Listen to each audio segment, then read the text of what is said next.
The Town Council is November the 1st, 2023.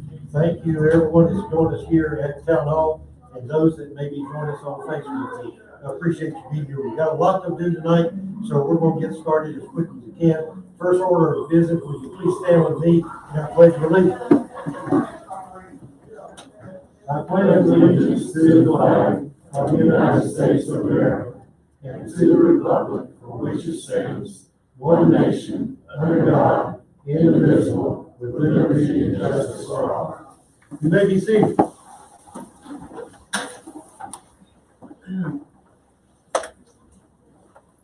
Our first order of business is citizen concerns and comments. This is where we open up the floor to any of our citizens that wish to make comments that council be aware of. They have an opportunity to do that. Did anyone sign up outside? James Ventura. Jim, if you get up there and tell everybody who you are and where you live, and we'll roll. All right, my name is James Van Gogh. I live at 179 Church Drive. I was here last month, playing several things. One of them was the sewer rates I thought was too high because we were paying off mistakes made by other people in our sewer plant. It's increased in size, and it was too big, and that decreased in size. And then I left the meeting last month, and then I think further the meeting, it said that sewer got a $3.2 million grant from somebody, from whatever. Can't ask you about that, so it said to me.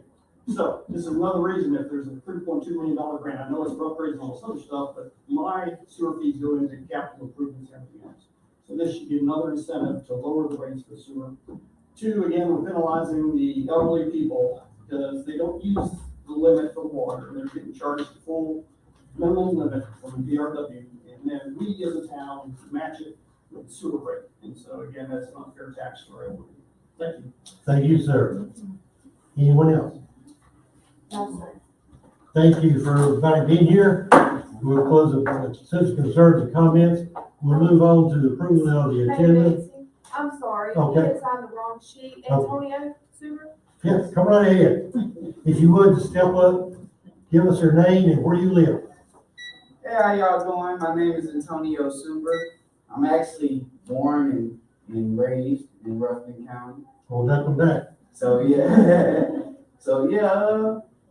I didn't really know where to go with that. I came here with a family, my cousin D, and yeah. So I pretty much do construction, new builds, remodeling. I did a lot of construction in Charlotte, and I also usually do families and friends down here. But I heard that, down here we're growing a lot. So I look forward to trying to, work down here and make the place look good again. And one of the comments I wanted to make, I don't know how exactly this goes, but I just thought, it would be wonderful if we could work on transportation around here. I come from bigger cities. All my family lives in bigger cities. And it just does great for the town, if you could get around, people could get to work. So, Uber and Lyft maybe or something like that. But it's just because I thought I would throw it out there and also introduce myself to everybody. Okay. All right. Thank you. Thank you. Thank you. Anyone else? Okay. Thank all for being here. Next item of business is our approval of agenda. And I'll remind council that it also includes the consent agenda, the minutes of our last two meetings and resolution. Also the ordinance for the Christmas parade and the fire annual agenda. Any questions, comments concerning that? I'll entertain a motion. Move the agenda be approved. Second. There's a motion on the floor. We approve the agenda and also a second. Any further discussion? All those in favor, raise your right hand. Let the record show it is unanimous, and I thank you. Moving on to the mayor's report. Several things I got to put in here, and I failed to mention, I know we've got a lot of guests here tonight, and families of guests, and friends of guests, and all that. If you're here and we do the business that you're here for, we will not be offended if you leave to entertain your own time frame. We understand that, so you do not have to sit through the whole meeting. You are welcome to stay as long as you would like, but if you need to go, we understand that if you leave. So we may pause in between sections there to give you time to move on if you want, because it looks like we have some people sitting outside. We'll accommodate also. But thank you all for being here. Let me take care of first important business. Okay? Let me move around here.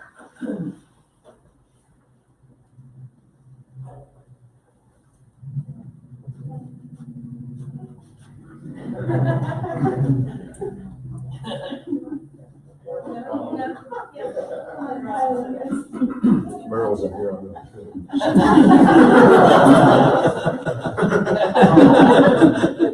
You're up here with me. I know this Right here. Yeah, this right there. I know this is your favorite part, but we're going to get to the other part. I read the following that the town council just approved here just a few minutes ago. The town of Rutherford, North Carolina, resolution number 1224, a resolution honoring Dr. Scott Lawrence. Whereas Dr. Scott Lawrence began his tenure with the Cystic Fibrosis Foundation in 2012 when he attended a Great Strides 5K awareness walk on behalf of Landon Pruitt, who he met while working with his grandmother during his career as a family practice physician in Rutherford. Whereas the following year, he embarked on his first 30.1 mile adventure on the Appalachian Trail to raise funds to aid in a cure. Dr. Lawrence had no direct connection to cystic fibrosis when he began supporting the Pruitt family and the Charlotte chapter, but now has many connections to this disease. Whereas 10 years ago, Dr. Lawrence decided to dedicate a good portion of his life in this cause to include hiking, assisting hikers in training, recruiting new hikers, and fundraising. Dr. Lawrence has hiked the Adirondack and the Ozarks in the mountains of California, Colorado, and Grand Canyon. Whereas Dr. Lawrence has completed 31 hikes, logged more than 1,000 miles on many iconic trails across the U.S., and has raised more than $126,000 in the fight to find a cure for cystic fibrosis. Whereas there is currently no cure for cystic fibrosis, but through the work of the Cystic Fibrosis Foundation and volunteers like Scott, who fight to find a much needed cure, those with cystic fibrosis are living longer lives. Now therefore be it resolved by the Rutherford Town Council. The Town Council wishes to express their gratitude to Dr. Scott Lawrence for his outstanding dedication and leadership in the efforts to find a cure for cystic fibrosis. His dedication to the foundation and the joy that he brings while serving gives hope to those who suffer from this disease. Adopted this first day of November 2023, signed Jimmy Dancy, Mayor, and approved by our council.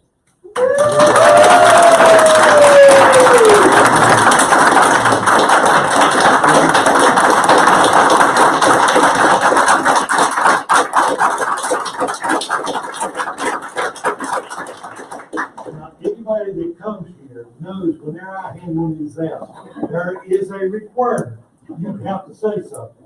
So this is your forte. I was lost for words. No, that's not true.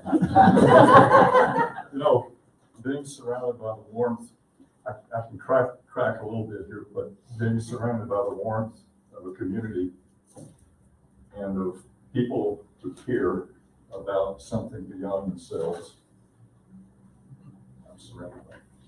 And all of you, and be surrounded by the cystic fibrosis group. And, oh, sure. It's another group to be surrounded by. And, Jim, you do so well at, I think you recognize things that I'm proud of it, but that's because I'm so thankful to be able to do it. Now you get it. You're still thankful we mayor, right? Yes. So those of you that, by the way, I'll be taking names and addresses and phone numbers. Actually, this room there are a lot of people in here who helped support it. Caroline, come in here. I know she hates this. Well, We got Magnolia in here too. oh, she Sorry. can't. Oh, okay. Well, Caroline Lewis had her 14th birthday Saturday, and I was pleased to be down there for Charlotte. And to see how thriving she is as a young lady, it's just amazing. And she has cystic fibrosis. You've never known it. And that's where we're headed with this. You got it? Okay. I'm out. We thank all of you for supporting people like this. This is what our community is made of, people that care. For whatever subject that may be, we step up and we are out there to show that we care about it. And it's people like Scott that steps out way beyond a lot of ways. We've been on some trips. He tried to get me to hike. But thank you again for supporting him. Thank you for supporting cystic fibrosis. And a lot to all of you that live in Rutherford. Thank you for living here. Those that do not, we've got a place for you. Come and be with us. But thank you again to cystic fibrosis, what you're doing for our whole community, and to all the survivors. Great job, and thank you, Scott. Okay, one more thing. I can't play golf. I can't play tennis. I don't hunt. I don't fish. What do? I walk in the woods. Did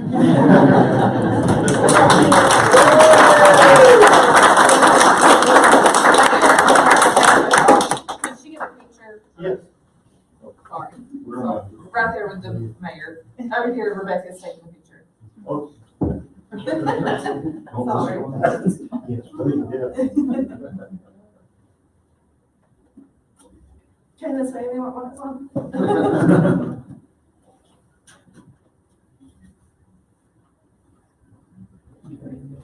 These are scary people, by the way. All right, there's a party across the street. If you're with us, come on. And you guys are all invited afterwards. Thank you so much, everybody. Thanks for If you're having to listening. leave, we understand that. Thank you. I just came for the super. We'll talk about your question next. Thank you.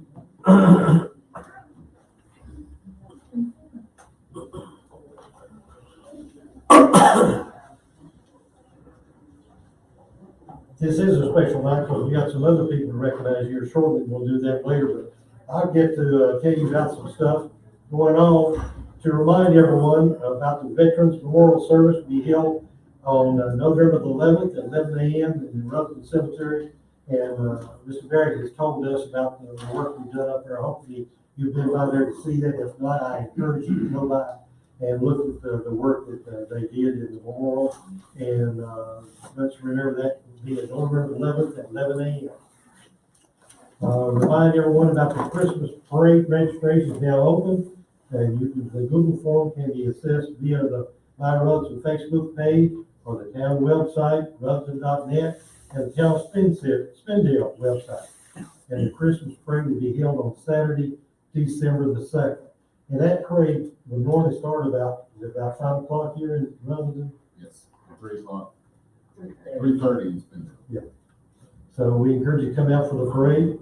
The Norris Library Foundation wishes to thank all the participating in the fall of 2023 fundraising raffle. Congratulations to the raffle winners, and I appreciate staff putting the full names, but I'm not taking a chance. So congratulations to Terry, Judy, and Bill, okay? Also, Shop with a Cop applications are now available.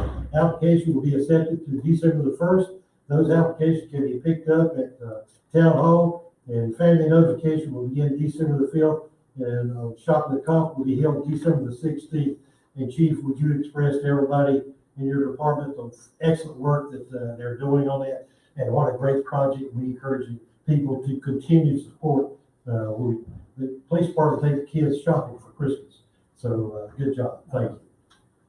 And then several of us are able to attend the ribbon cutting. Well, yeah, the ribbon. Oh, no, it wasn't quite a ribbon cutting. Yeah, unhooking a hose. Am I right, Chief? And we did that out on Baber Road. We got some nice certificates from Senator Tillis and also Congressman Chuck Edwards. So we thank them for recognizing what a great, and I think Doug may be talking more about that, or you may do it, Chief, but that was a great reception that day, well attended by a lot of people, and so I know you're proud of the work out there, and so congratulations. Yeah, Mr. Barrett, is that about all my report? Sir. I appreciate it. We'll move on to the public hearing.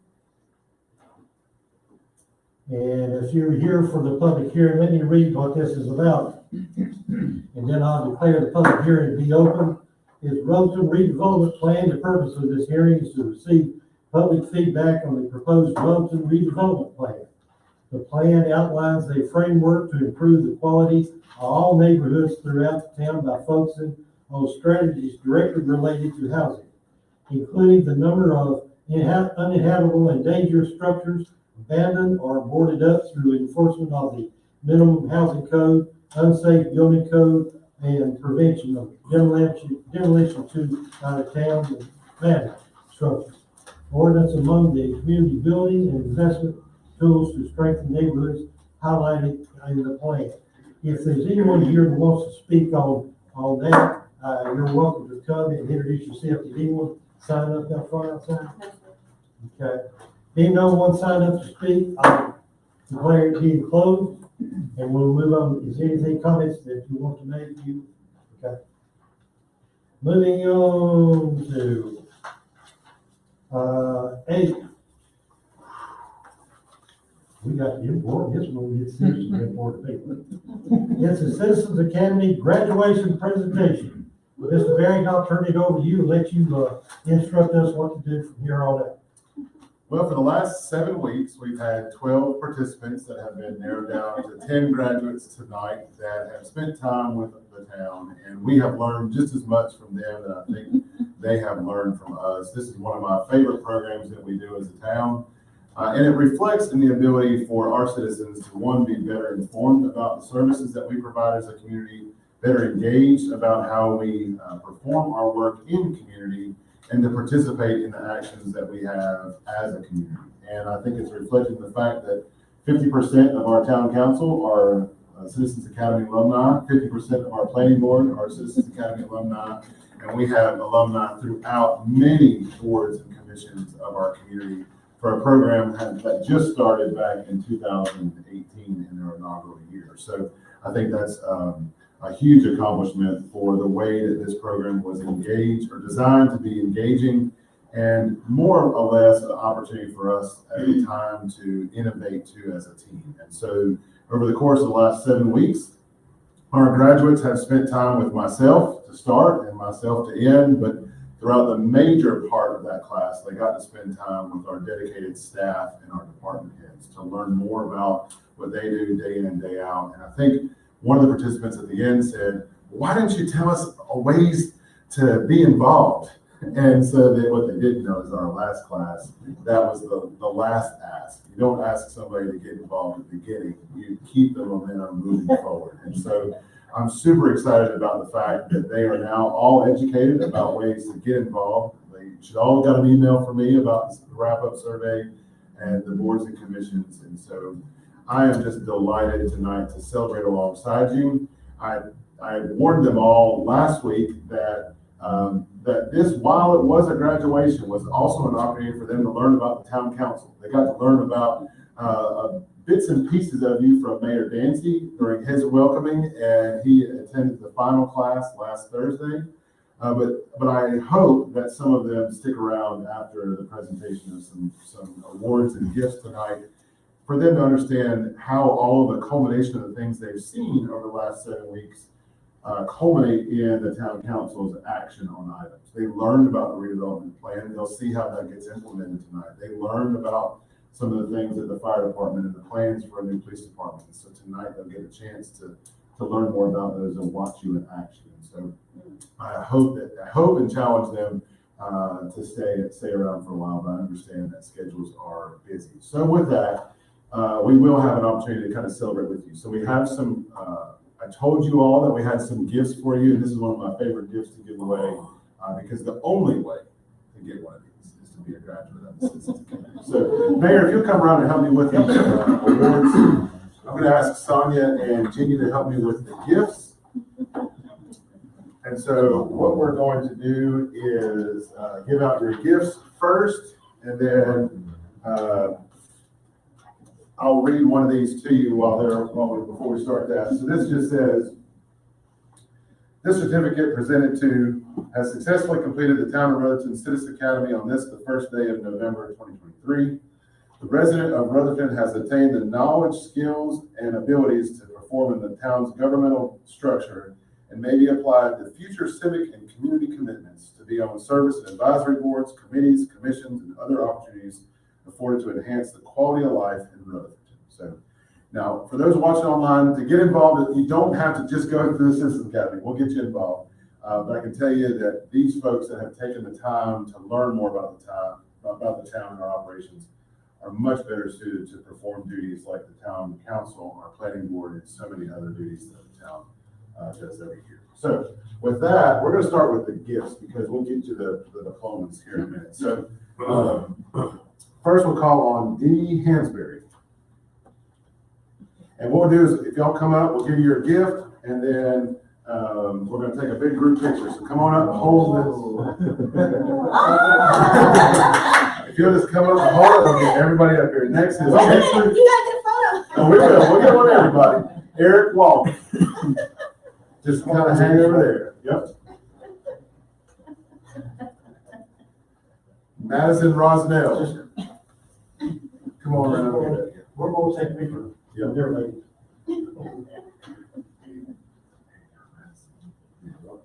Mandy Smith. This is great, I love this. That's really cool. Charity Campbell. Daniel Carey. Has anyone said anything about boulevards? Marcus Costa.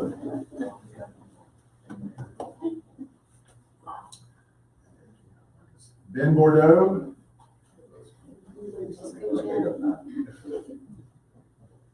And Cindy Buck. I know you were used to alphabetical order, Cindy, but I mean. All right. Like I said, this is the only way that you can get a sign. So you can tell all your friends and neighbors that not only did the town of Rutherford name a street after you, that you're also part of the 2023 Citizens Academy. So big smiles, everybody. Special.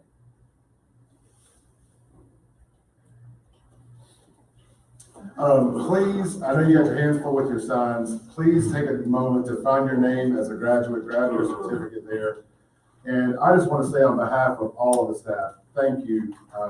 This is a huge commitment, seven weeks in a row, 8 weeks if you count tonight. But that's a commitment to learn more about your community, to get plugged into the community and be a part of our community. And I just want to say thank you for your time.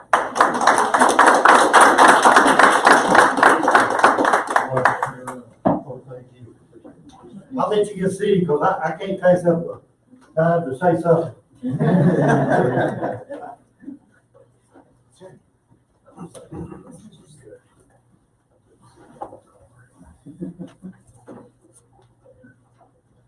To all of our graduates, congratulations.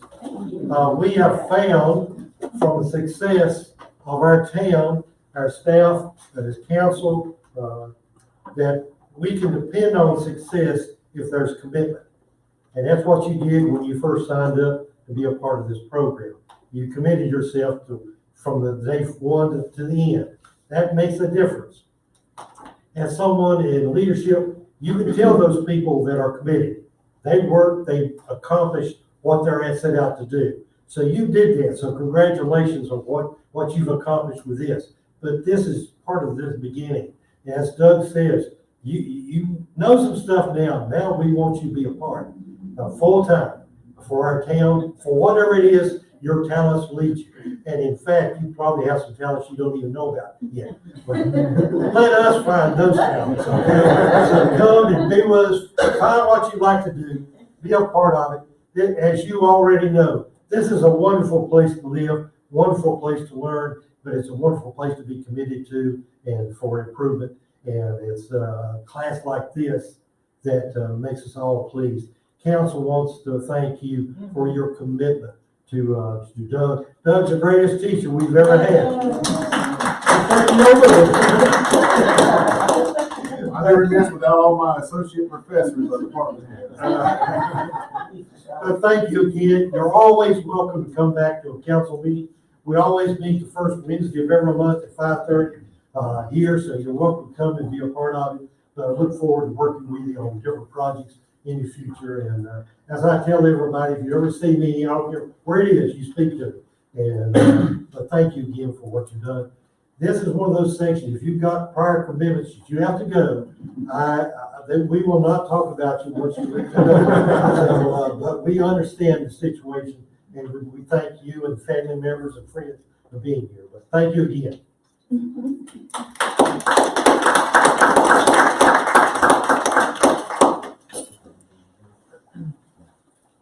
Okay, now if you leave, we take it personal. Okay, moving on. Is that it, Doug, for that department? Okay. Moving on to old business, Rutherford redevelopment plan. I'm good. Yeah. Okay. Sorry, I completely lost it during Dr. Scott Lawrence's proclamation, so I'm sure I look wonderful right now. Again, this is the redevelopment plan for the redevelopment commission. It is the guiding document to facilitate all things urban redevelopment area. I do want to note that this is the only change that I've made to the document, which is just the overview of how we spent the first portion of the $175,000. And I'm sure, I think we have $21,000 left in that grant. So as soon as that is completely spent, I will update this again. But it just shows the breakdown between, like we spent a little over $38,000 just understanding the need through that Bowen National Research. Housing needs assessment, we spent a little over $36,000 in land banking and demolition, and then $92,000 in home repair. So we've currently completed 4 housing rehabilitation projects. We've created 17 units of housing throughout the study, whether that be our RFPs or just leveraged housing that we've created through the study, and removed 6 of the 13 bucket structures. So tonight, the redevelopment commission has drafted this plan. They have vetted it with the planning board. They have endorsed it from the redevelopment commission. You hosted a public hearing on the plan. And so what we're asking for tonight is for the town council to formally adopt the 2023 Rutherford redevelopment plan. That'll go back to the redevelopment commission, and that will be their guiding document over the next year or so, using funds from Dogwood Health Trust in the tune of $21,000 left on this grant and $500,000 in the second grant. And any modifications to the plan, the state law does allow for the redevelopment commission to have some slight modifications to the plan over time, but those would be reported to both the planning board and to you. Any major modifications to the plan would then go back through this same approval process. That would go to the planning board, would come to the town council, would go through a public hearing, and then seek formal adoption from the town council. So with that, I'll turn it over, and if there's any questions you may have, and I know you've got at least 2 representatives from the redevelopment commission here on the town council, so I want to thank both of them for their efforts in helping develop this plan. Let me just ask this, Academy, did they touch any of this? Do they know what we're talking about? Yes, sir, this was part of their class last week. Because I personally feel, I think council, this is an important committee. They've done excellent work, and thanks to Doug and Doug and the people on that committee, we recognize a deficiency in the history of our councils. We did not look at areas that we should have. And I think this committee is doing that. And we put the right foot forward and moving in the right direction. So I think the committee and everybody has been involved, and maybe some of you get involved with it in the future. So turn it over to council. If you got any questions or comments you'd like to make, we'll look at those. Move we approve the revised community development plan. Second. There's a motion on the floor and a second. We approve the request. Any further discussion? All those in favor, raise your right hand. Let the record show it is unanimous, and I thank you.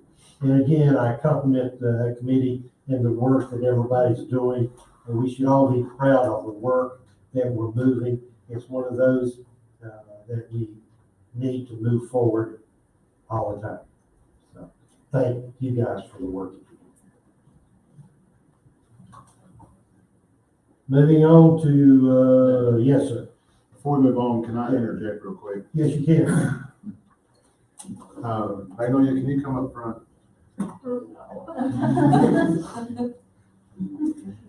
So, Magnolia's been with the town since 2020, and the culmination of her work is the adoption of tonight's redevelopment plan as our community development director. And she's, I think the mayor said, the ending of work or the culmination of work is this plan. And I just wanted to say, as you transition from the town to Foothills Regional Commission, as you take on a new opportunity, a new career path, I want to thank you for the impact you've made on our organization, in our community, and to all of us here on staff. And so I'm going to kind of surprise you a little bit. So, you know, in true fashion, the first time they gave me this, I thought, well, that's not real long. So, funny thing, I was trying to think through my head because, you know, there's a lot of things we can give as a parting gift or something to hang up in your new office as you transition through your career. And Magnolia's always said when we do the community or the Citizens Academy, I want one of those. Can I get one of those? Will you slide my name in on one of those? And so I ordered this first, and I thought, well, that just doesn't really show the impact of what I was trying to get at. Not only do you get to take us maybe to your new office, but you can take us anywhere you want. Magnolia, seriously, we're going to miss you. We're proud of you. We're excited for you, and thank you for the work you've done.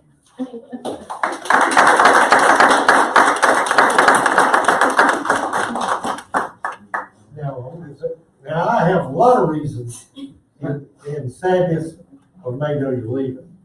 One of which, she's one of the few people around here shorter than me. But I always felt every time I go by there, she'd always say, I look up to you. We love you. You get to say something now. Oh, gosh. I just wanted to thank like the Vatican Council and all of the staff here for every opportunity, because really I wouldn't be where I'm going without everything that you've allowed me to do and given me grace and learning and everything like that. So thank y'all so much.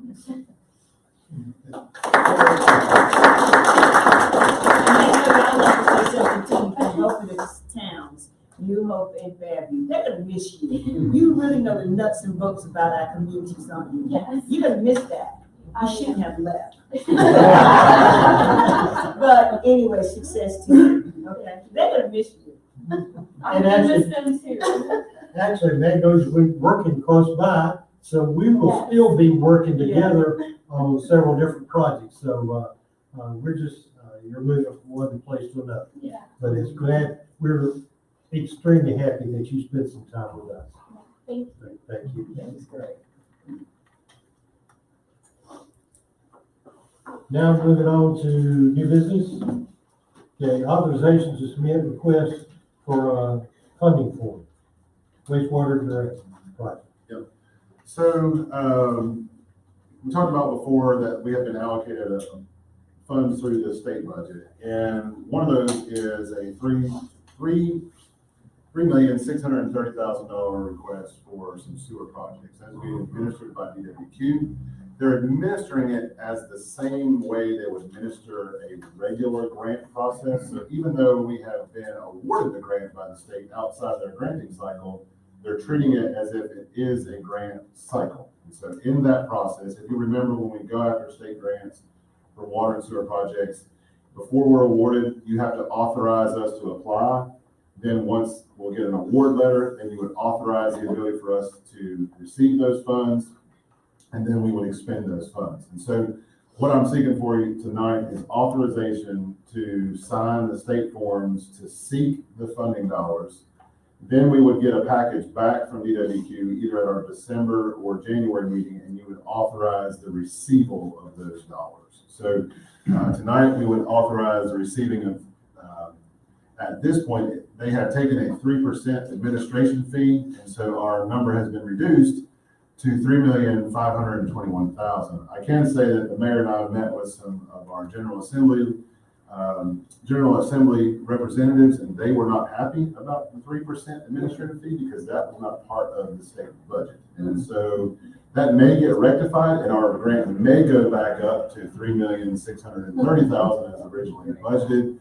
We will keep you in the loop on that. I'm sure that would require additional authorization if they continue to run it through their typical grant process. So again, tonight is just the first step of a two-step process to council to seek the authorization.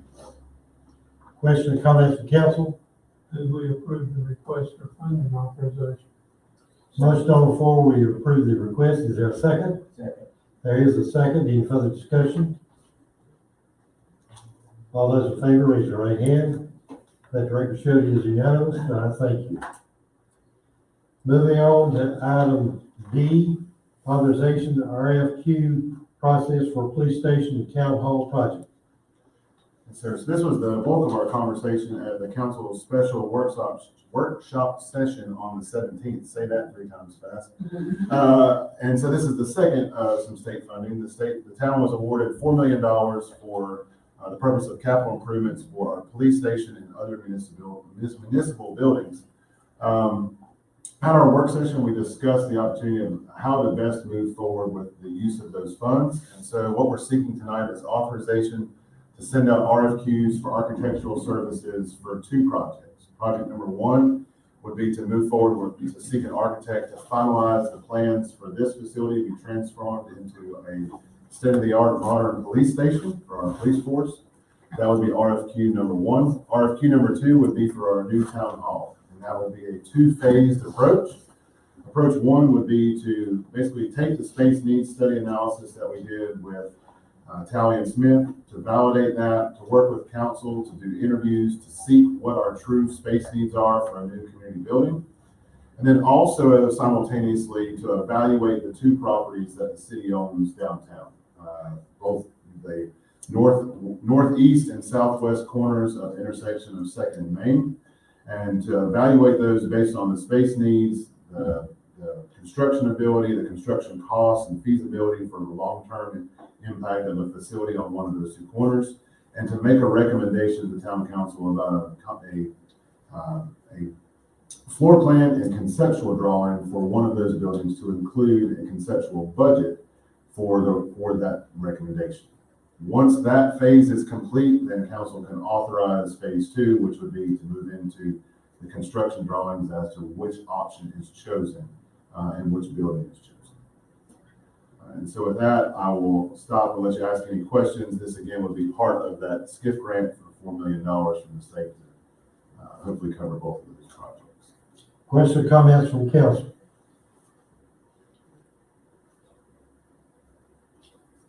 If there are none, I'll entertain a motion.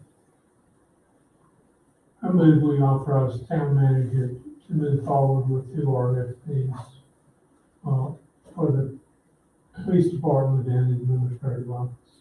I second. Motion on the floor in the second. Any further discussion? All those in favor, raise your right hand.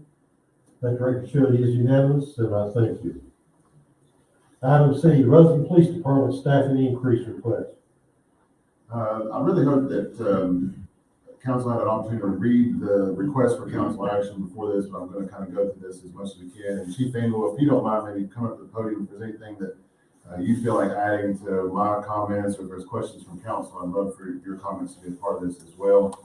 I mentioned this briefly at our September meeting in my manager's comments when I said that we've seen a trend over the last 2 years with our staffing where the officer in our patrol division that was scheduled to work our shift has only filled that shift 60% or 40% of the time in the last 24 months. Meaning 60% of the time we have had to call somebody in to cover that shift, whether it be a fill-in officer, a officer working overtime, or some other officer to fill in that shift right now.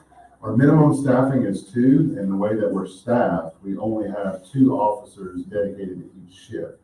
We have 2 fill-in officers that then fill in that rotation of 4 shifts of 2 officers. And so as we have the opportunity to celebrate the retirement of one of our officers in our investigation division, it gives us the opportunity to look at a way to restructure based on our current needs. It would not reduce our investigation division staffing. What it would do would restructure our patrol division staffing to give us 3 officers per shift, but keep our minimum staffing at 2. So right now we have 2 officers per shift, and that's a 50% likelihood that somebody's going to call out sick. If we move to 3 with a minimum staffing of 2, we drop to a 33%. So a 20% reduction in our ability to have folks ready to respond. And so what we're asking for is, in order to do that, is to increase our staffing from 15 full-time police officers to 16 full-time police officers.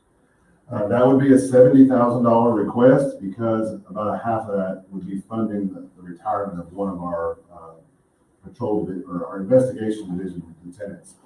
He'll be retiring at the end of the year, and we'll get a chance to celebrate him next month at our town council meeting. This will allow Chief to, he's already in an interview process right now for 1 officer to fill that retirement, but allow us to bring 2 officers in and to restructure to give us more officers to fill the time for our slots. I have spoken with our counterparts in the county and with the sheriff's office, and they are experiencing the same things. But I know that this has taken a toll on our officers. It's taken a toll on our overtime budgets, both physically, mentally, and emotionally, to our officers to have to be continually called in to work shifts that they are not scheduled to work. And so we really feel like this is an opportunity for us to show our officers that we care about them and that we understand that this is a way for us to continue our staffing so that we can respond 24/7, 365. This does bring up in question that this is a new position mid-budget year. It also brings up a question of how that works into next budget year. And it also brings into question that our audit has not been presented to you yet. And I did share some of the draft numbers. But right now we have added $214,426 to our fund balance from last year. And brings our fund balance as a part of expenditures for this year. The measure that we go on, we try to stay above 40%. That leaves us at 48% right now untouched. With the request of $70,000, it drops that from 48% down to 47.6%. Still well above our financial policy threshold of 40%. It also gives the opportunity for Sonia and I to work through recommendations as we enter into budget season for next year. One of the other reasons for this request has been our high turnover rate. We talked about our turnover rate before. And one of the things that we're committed to doing is that through our turnover rate, if we do end up hiring this officer and this plan does not seem to work out to our benefit, we can go back to the way we've been currently staffed. And then every time we do have turnover, we can evaluate the proposal that we brought to you tonight to ensure that we're using the funds available to the maximum extent of providing excellent police services to the community. So I know this will have some questions of council. Chief, is there anything that I missed that you feel like you'd like to cover? I also will say that in the current funding budget right now, because of some grants that the chief has got for equipment and for bulletproof vests, this would not require an additional increase in our operating budget as far as the departmental operating. And we do have an additional vehicle right now that we can put this officer in and We do have 2 grants that are out right now for vehicles and can work through that vehicle request for additional. We will need an additional vehicle at some point in the future, but right now we do not need an additional vehicle to put that officer on the road. So if the one grant that we have out, that would solve this issue with a vehicle, so we're hopeful that will come through. So with that, I'll stop and let you ask any questions you might have of me or the chief.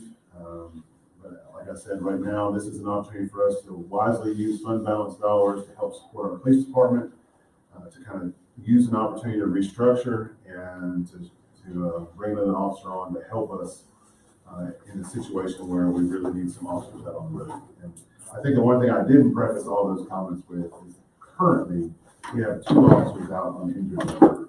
And so they are out, both got injured off the job and are not currently scheduled to come back to work. For probably one of them still's got about another month and a half left of his recovery. The other one, we really don't know how long that recovery is going to be. It could be as little as 3 months, could be as long as another 6 months. And so this will not fully shake out for us until both of those officers come back to work, which would put us with this retirement down another officer without this plan in place. Question, comments from council? When might we hear about our TV? That's a great question.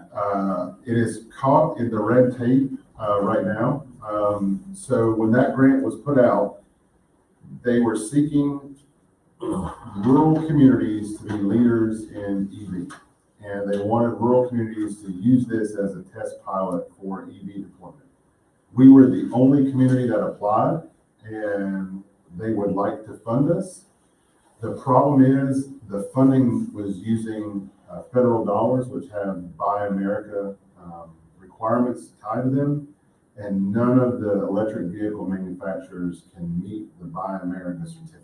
So they designed a program for EVs that unintentionally the program cannot meet. And so we are working with our federal delegation to receive a Buy America, basically a way to circumvent the Buy America certificates to allow the EVs to go, because no EV manufacturers can meet the full Buy America certificate. And that's the 70% American. Correct. So I remain hopeful that will get funded. The funding agency really wants to fund us. They really want to work with the town for that. And we're excited about it. I think it'd be a great pilot program. I'm proud of our police department for really kicking it around and saying, yes, this is something that we want to do and something that we want to pilot. So it just kind of shows their leadership regionally and nationally. Mr. Job. I understand that you want to use 70,000 on the fund balance that we generated from last year. What is going to be the cost to sustain this position if we keep it? And where is that revenue going to come from? 70,000. So the ongoing cost is 70,000. Plus the car? The car would be more. Again, we're hopeful that we can get the grant. The car would add more long term. So where would that come from? Well, that's a reoccurring revenue requirement.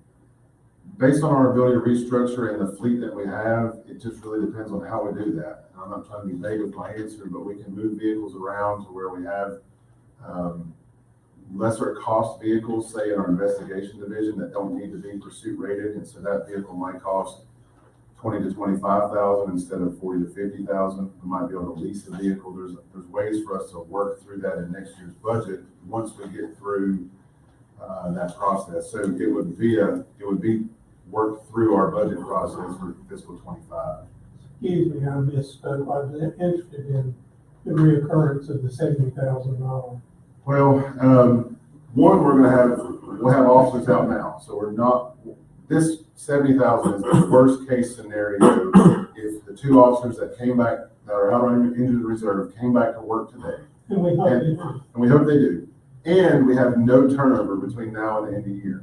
And statistically, I hope that nobody leaves, but statistically, we have had high turnover. We're working to try and resolve that through this request to you tonight. But there will be cost savings in the annual salary. Last year, I believe police left somewhere near $50,000 on the table with their salaries because of this high turnover, because of the workers' compensation, because of the injury reserve. So we will need to work through the trend line for that for our budget process for next year, but this will be something that we will have to look at as far as additional staffing dollars for next year, and how we forecast that both operationally and in our personnel line for the fiscal 25 budget. I don't want to say, with a line of questioning, will this require a tax rate increase for next year? I don't know. It's too early right now. I don't think so, and our goal is that that's not the case. But I don't know. We're early in the budget process. What I do know is right now in this juncture in time, this is a wise use of funds to continue to keep an officer on the road. And like I said, we are committed that when we do have attrition over the next 7 months of time through now and June, that we work and try to figure out exactly how this is being best used to the town. Yes. Well, you know, the wear and tear on our officers, and the increased turnover. Turnover costs time, costs money, you gotta search for people, and you know, I think you need a fully staffed police department, because tired people make mistakes. And if you're an officer, those mistakes can be very expensive and fatal sometimes. So, and I think say we support it, and you know, just the amount we'd save it, the amount that we would save in recurring recruitment would probably cover that salary. I know we talked about this during our budget workshops, but last fiscal year, and the chief does most all of the paperwork required for those turnovers through the state. And the state of North Carolina has one of the most robust programs to ensure the validation of officers when they come into law enforcement, or when they transition from agency to agency, or part-time to full-time, or from the sheriff's side to police side. That process alone takes somewhere in the neighborhood of 30 to 40 hours of the chief's time at a minimum. Last year, multiply that by 15. So almost 15 weeks of time last year that the chief spent on recruitment of officers. And then you're on about a 10-week waiting cycle to hear back from the state. Any other questions or comments from council? Yes, Yes, sir. as far as just our road officers, which is what we're discussing, not counting those who are out on leave of absence, which is certainly understandable. The remaining officers, what would the annual percent absenteeism rate be running? It's really not that much, but when you throw in vacations and family sickness and things that are just gonna come up like that, it all depends. It really does. I'll say we have an extremely dedicated force. A lot of them are working multiple overtime hours now, and they're not doing it for the financial gain. They're doing it to ensure that their officer on the other side has somebody there with them. And so, like Dr. Sheet said, it's really the cost of burnout. When we see officers leaving the agency, when we talk to them, they're burned out. A lot of them are not going into law enforcement somewhere else. They're leaving law enforcement as a profession because of the burnout. Because what we're seeing and hearing from our other sister communities, and even the sheriff's office, I talked to the sheriff yesterday, and he's down an entire patrol division for the sheriff's office. So one of their entire squads is out.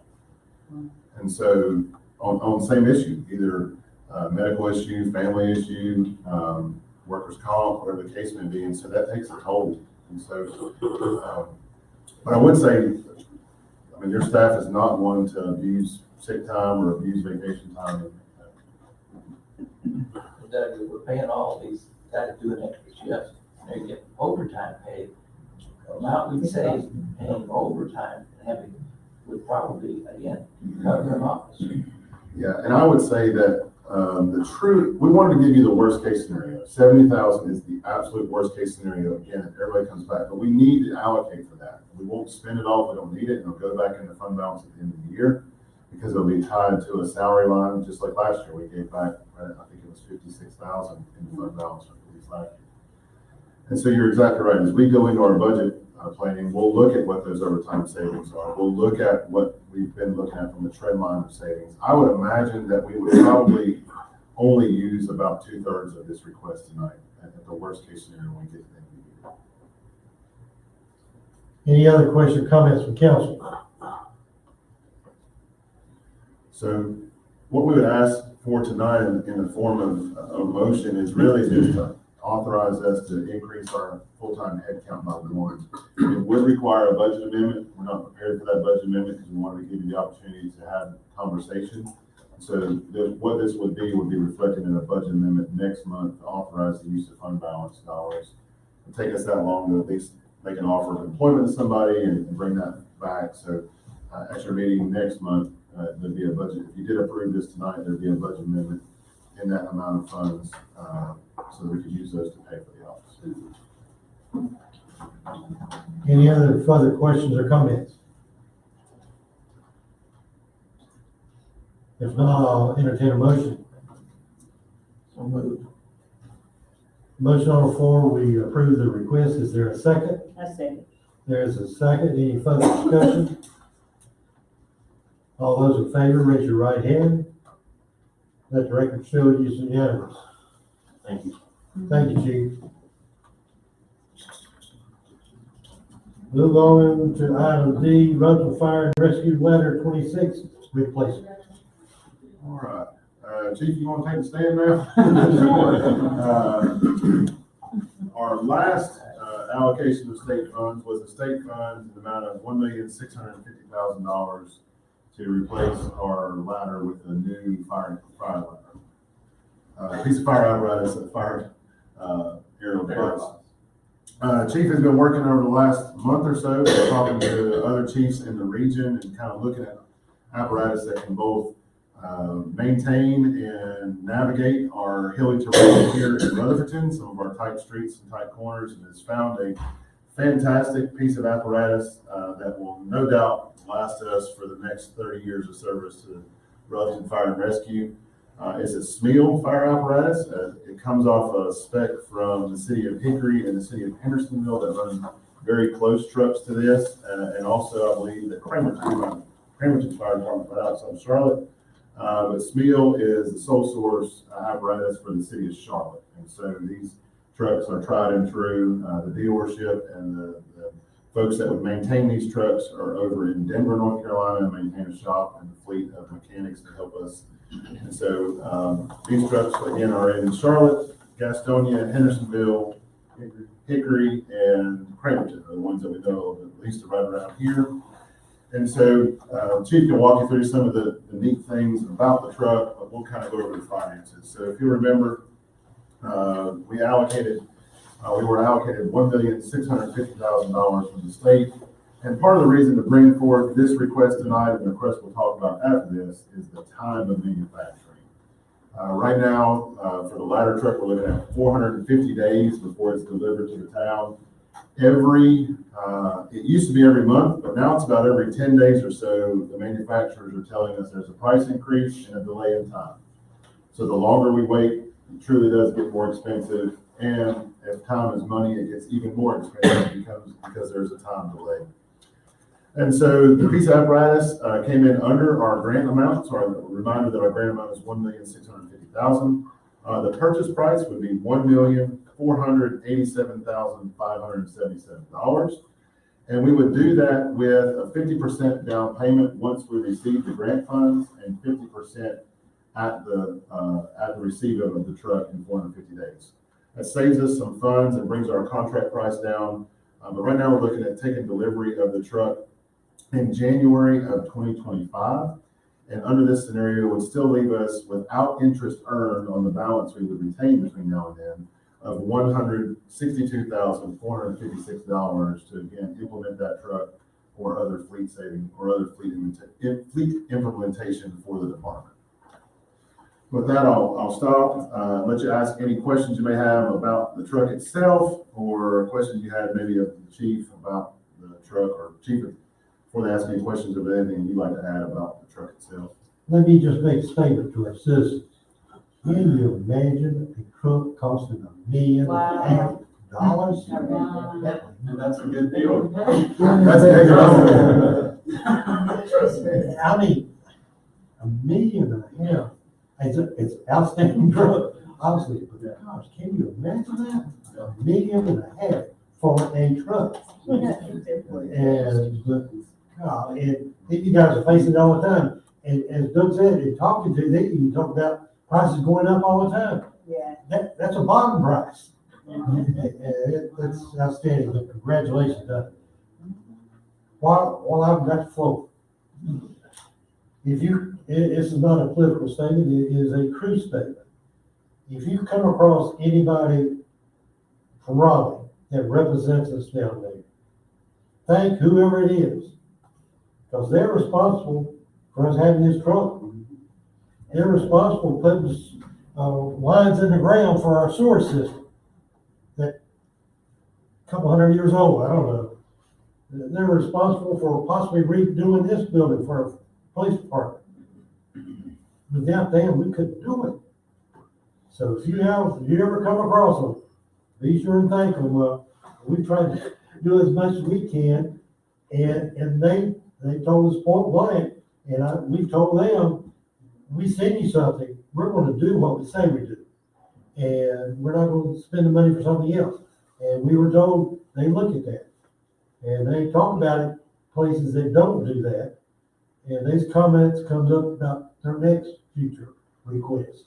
So, that's how important it is that Doug and his staff do such a good job in their request, the chief putting in the request, what it does, and we get good results. So congratulations. It just amazes me, $1.5 million for a truck. I'm sorry I take up your time, but No, you're fine. $1.5 million means something. Go ahead. How much you're talking about? Well, not hose, about the volume. How many gallons does this thing haul? This one would be either 300 or 400 gallons of water. So the ladder truck typically does not carry a lot of water. It relies on fire engines on scene or, hydrants. Yeah. So this truck, where it differs from our truck we have now, it's 107 foot. Our area we currently run is 78 feet. So that allows us a little bit more reach. It allows us to set up with a larger footprint in mind of some of our buildings that are taller. I use the hospital. That's a good example. We've got a tall building in the center and multiple buildings all the way around it. So it makes it tough to reach windows, even at the hospital, due to areas we can set up in. This truck will definitely help out there, among plenty of other places, industrial. It also serves as we use our ladder truck as a rescue device. This truck will actually have some rescue rigging already on it, planned on it to make that job a little simpler. Going with a larger truck, we had to go with the tandem axle. That was my biggest concern with our terrain here. I talked to the city of Hickory, run this apparatus. They have some of the same issues that we have with terrain and approach angles, departure angles. And this was the shortest wheelbase I could find on a tandem axle. And we've ensured that the departure angle is as high as we can get it, and approach angle. So just having a longer truck, we could access areas that we have a tough time with. But also longer allow you to get further away. Right. It's really intense when you get further away. Yes. Protect your guys out of our truck. The collapse zone is 1.5 times the height of the building. So anytime we can set up and get further back, that definitely helps with that. Like Americans. Yes, sir. This truck will easily fit either one of our fire stations. Yes. Definitely. Any other questions, comments, council?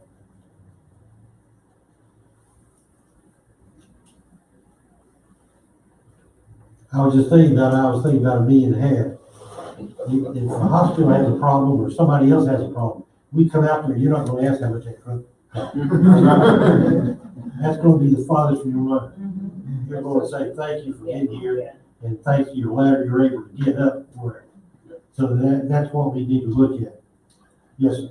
Not only that, Mayor, but the nice thing about this state grant program is that our ladder that we currently have would be transitioned to the town of Spindale, and we would be the recipient of this new ladder at no cost.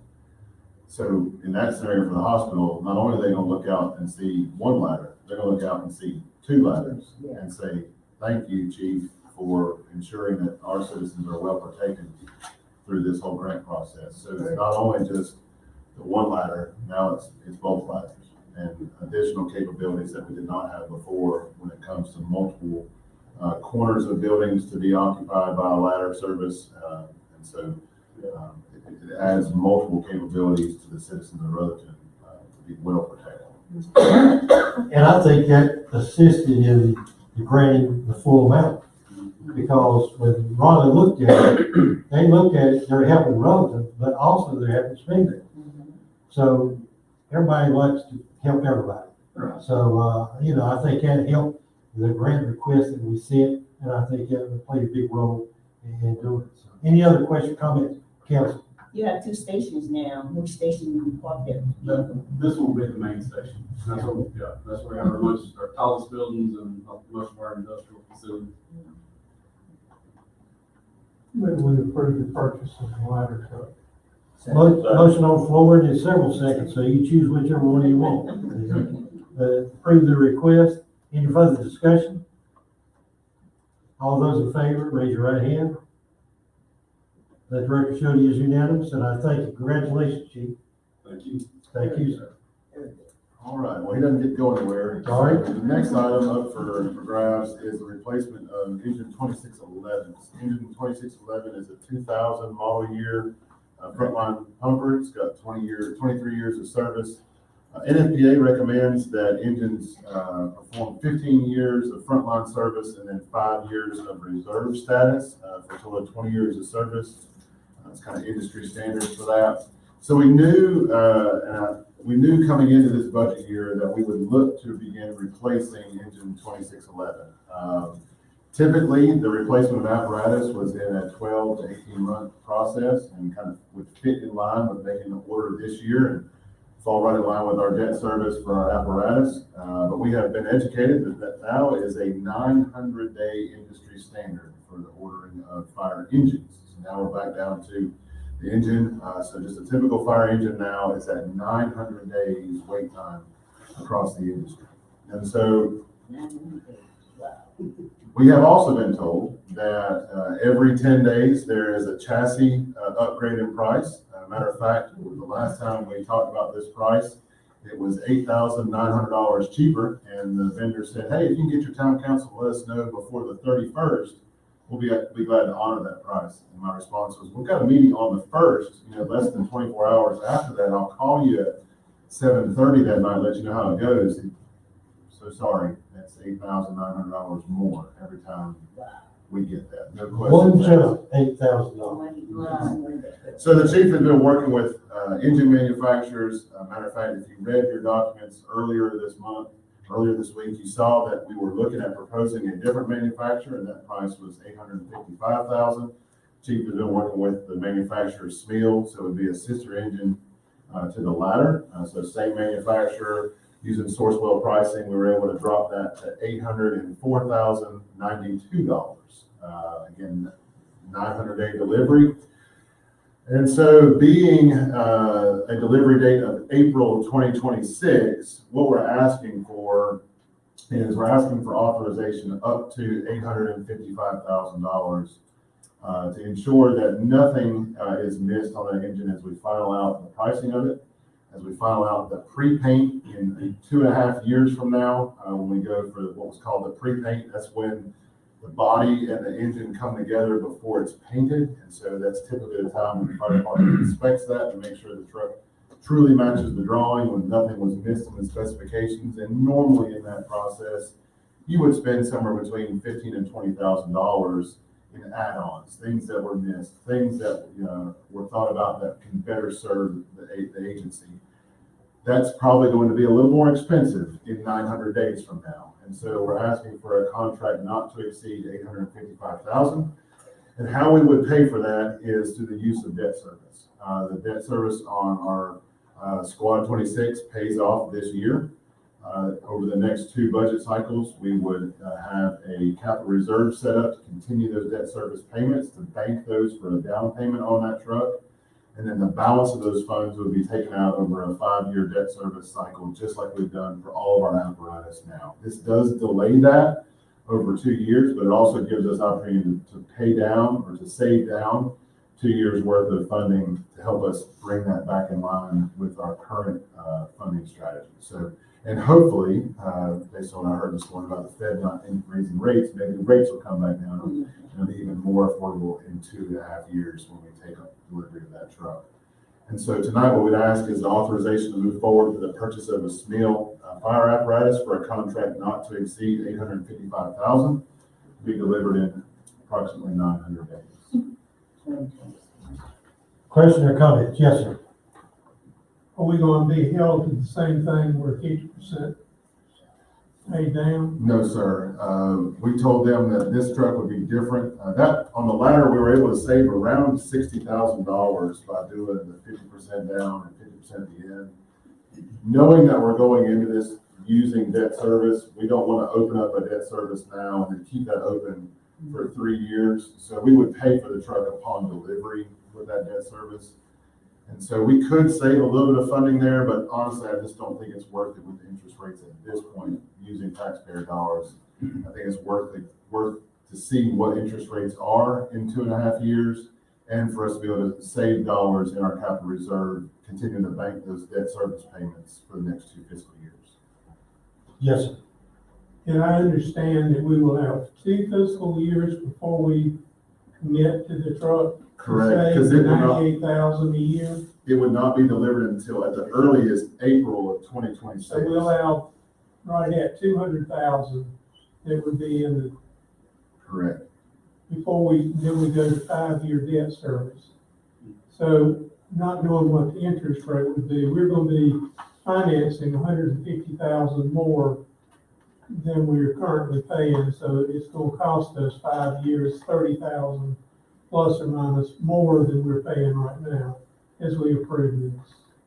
Correct. And what we don't know right now is what the devil in the details of the state SCIF grant are for the ladder as well. Remember, we've got 100, I don't know the number right off the top of my head, $162,465 left over in there. When we receive that contract and that funding, we should have the ability to use that for apparatus for the fire department. So there could be an opportunity for us to use some of these cost savings to help fund the engine as well. Again, the devil's in the details of what that contract says. That gives us 2 fiscal years to make those savings. Yes, it would be a little bit more, but if there are additional savings in the fire department or additional grants that we can go after between now and April 2026 to help pay for that cost, that would be our goal. And I bring that up because we're in mid-year, we're doing things that potentially, we're going to say, we gotta increase our tax rate. And we're not going to really be in favor of that. This would be one that I can tell you with 100% certainty, this would not increase our tax rate. This would be something that we would use our debt service ability in 2.5 years from now, coupled with the cost savings from these debt service payments that we'll bank in a capital reserve. I do not anticipate this being something that would be necessitative of a tax rate increase. Now, also keep in mind that in 2 years from now, we'll be receiving funds from the ORA area as part of our rural district that we're not currently receiving. So that will help in additional debt service payments over and above that $150,000 net. Thank you. Any other questions, comments, council? I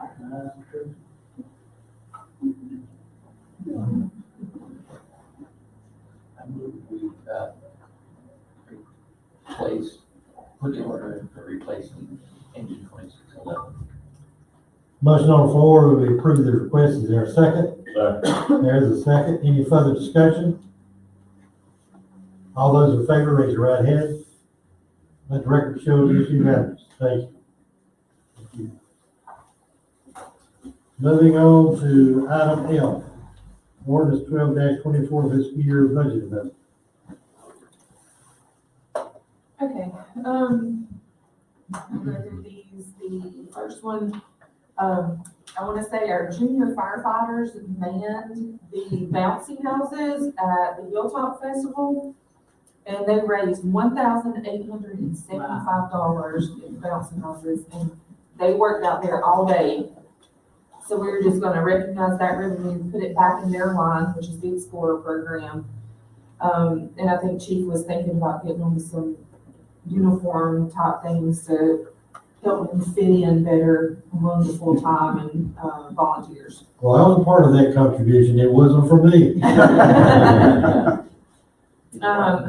Item Yeah. two is, Took his boots off. is community garden revenue. The Rutherford Roots has had quite a few fundraisers going on recently, including empty bowls. And so that's recognizing some revenue and getting that back in that expense line for them. Item 3 is just a reimbursement from RTR for supplies. Item 4, we had an item similar to this in last month's. The amazing race registrations ran through our site, and so we need to get their money over to them. Item 5 is an insurance claim, money in, money out. Item 6 is the one that probably needs a little more discussion. So, we received a $500,000 grant from Dogwood for our urban redevelopment area. And so that was gonna go into fund balance at the end of fiscal 23. And so in July of 23, I said, let's move that out of fund balance and get it back into this year's budget. At the same time, I was working on the audit. Since it was grant funds, they did not want to recognize it as revenue in FY 23 to go into fund balance. It's just like our ARPA funds. Legally, we're not allowed to put our ARPA funds into fund balance. So I had to change that category from grant funds in FY 23 into deferred revenue in FY 23. So it did not technically go into fund balance. So when you heard Doug say that our fund balance amount was like 200 something thousand, that's because this 500 is not technically in fund balance. So I have to recognize it as revenue in this year, move it from deferred into actual revenue for fiscal 24. But I'd already asked you for a budget amendment to pull it out of fund balance. So now I want to decrease the fund balance by 500,000 because I'm not technically using it out of fund balance, and increase it as grant revenue because it will show as actual revenue in FY 24. I know that's a lot, but it's literally just move it from here to here. As long as you can find it when we need it, that's all I need. And Sonia and I had a really long discussion with our auditors about that. And if we would have left it alone in a traditional way for the board, for the public, looking at our audit, you would have seen a 1 year, now it's reflected in the audit, but it's not reflected in that balance sheet. So what you have seen is 1 year spike of $500,000 carried over and then the next year. So from looking at a trend line, we're trying to really look at what the use of fund balance was for revenue in and out. It would have inflated FY 23, and then in 24, it would have brought it back down, and there would have been really no discussion about how that went. So it's labeled in both the financial statement itself, the manager's discussion, and the audit discussion, but it's not reflected in the balance sheet so that it doesn't show this weird trend line to you, to the public, anybody looking at our audit of where does $500,000 come from and why did the town not use it, and then all of a sudden use it. So we didn't feel like it was an appropriate way to display that, and this was the way to show that the council had control of those dollars between the 2 fiscal years. They authorized the receiving of those dollars in 23, the expenditure of those dollars in 24 that we're in now, and through the work of the redevelopment commission. So I felt like that was the best way for us to kind of true in our audit numbers over the course of the next few years. So that didn't really mess up that trend line data. Questions or comments from council? Move we approve ordinance number 1224, budget ordinance 1224. Motion on the floor, we approve the budget amendment. Is there a second? Second. There's a second. Any further discussion? All those in favor, raise your right hand. Let the record show it is unanimous. I'm sure, I should have mentioned this to all of our graduates. I'm sure you were told this during your school. I don't get to vote unless they split down the middle. And so I'm tickled to death when I don't get to vote. So, that's why I'm not, it's not that I'm against anything. It's just I don't get to vote for this thing. Thank you. Moving on to town manager reports. Well, it's been a while since the mayor's report, and I know you said a few of these things, but I'm gonna bring them back up again. Thank you. We'll be hosting a veterans ceremony on Veterans Day, November the 11th at 11 a.m. at the Veterans Monument in the cemetery. That's on Cemetery Street here in Rutherford. Just look for the flag. And so be with us there. We'll have a short presentation and kind of a time of a moment of silence and reflection and thanks for all of our veterans, both past, present, and those that have passed. And again, it'll be on Veterans Day at 11 a.m. in the cemetery. I think the mayor mentioned that our parade applications are available online. They're available on our website. About halfway down, there's a big button that says parade applications. It's a simple Google form. We're just really asking for your information so we can communicate with you for the parade. There's no cost with that. They're also available on our Facebook page at My Rutherford. Rebecca's here, and I'm going to use this opportunity to turn the floor over to her. But Rutherford Town Rising is hosting a night out celebration on November the 30th. Rebecca, can you give us a quick elevator speech on night out in Rutherford on November the 30th? It is for our downtown businesses and those that want to participate to just, I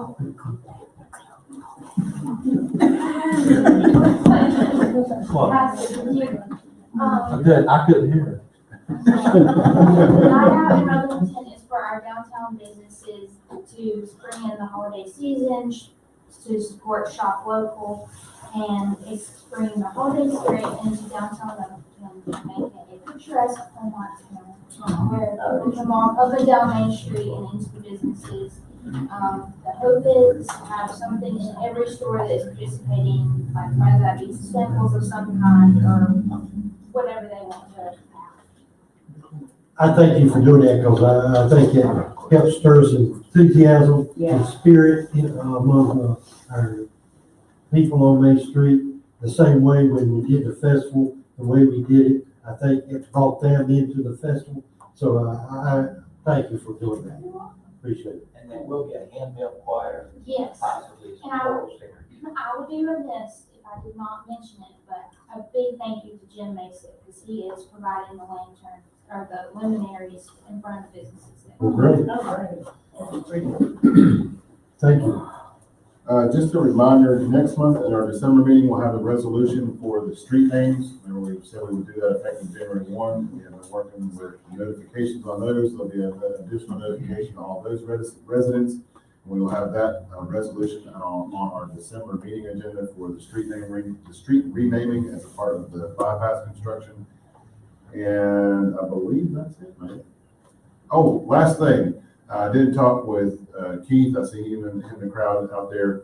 We do anticipate the paving over at Crestview Park for the walking path to be done as soon as possible. They had a machine breakdown. As soon as it comes out of the shop, they're going to get that done. And the swings, the much anticipated swings that we have waited for at Crestview Park, shipped out of the manufacturer today to Public Works. And as soon as they get here, we will get those installed. That was the final piece. There's some additional swings and some all child style play swings that will be installed. So children with handicaps and disabilities, we have a swing coming for them to be a part of the play and the action as well at Crestview. That was one of the delays on that. But those did ship out of their facility today, and so we'll hope in the next couple of weeks those will be installed as a part of the paving as well. So thank you for bearing with us with manufacturer delays and equipment delays with our vendors, but such is the times, I guess.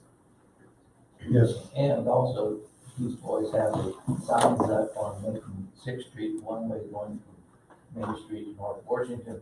And we're now giving churches and residents 2 weeks notice. And I'm sure we'll have churchmen pulling in the wrong way. Well, I talked to Don Schofield, the minister at the Presbyterian Church, and I promised him we'd give him a full 2 Sunday notifications. So as soon as I get the green light from Keith, we'll start that 2 Sunday notification on 6th Street, and we'll make sure all the residents are. Rick, anything else about departments? My understanding, we have a need to go into closed session, is that correct? And that reason being, I entertain a motion to go into closed session. Second, all those in favor, raise your hand. Thank you. Thank you again to all our guests. Appreciate you coming out and being with us tonight. Now you can ask your question.